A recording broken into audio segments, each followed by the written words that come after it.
Today we're going to talk about the relationship between fasting during Ramadan and its immune effects. Ramadan lasts between 29 and 30 days, and you're required not to drink or eat anything just before sunrise to just after sunset. This is a dry fast, and what I mean by a dry fast is you're not drinking any water. Now, before we get into the benefits, I do want to point out this one very, very important point.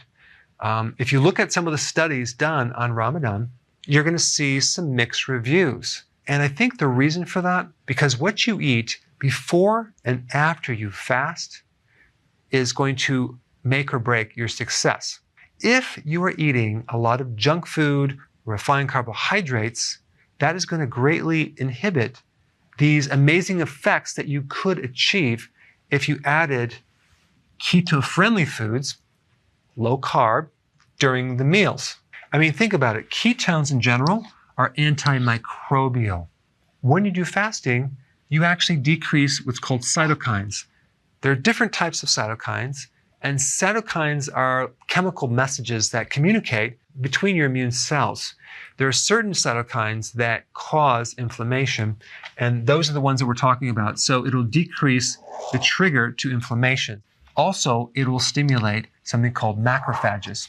A macrophage is a large cell that eats bacteria and microbes and viruses. This is like a professional, what's called a phagocyte, which not just is like a garbage disposal, but it is a deadly killer and one of the first lines of defense for any type of invasion for microbes. So the more you can stimulate macrophages, the better the immune system. All right, next thing is it will increase the microbiome. What is the microbiome?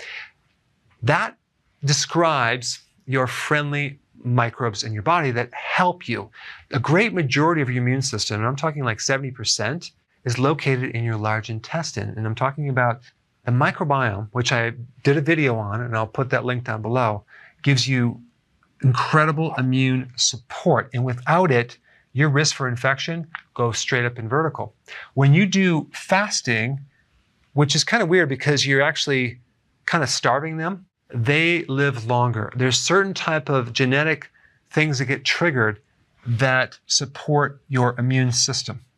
Next thing is resistance to stress.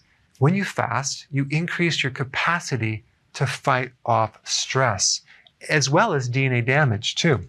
Also, when you fast, you decrease oxidative stress. You're going to have less free radicals. You're also going to get an increase in production of your antioxidant networks, which also can help as well.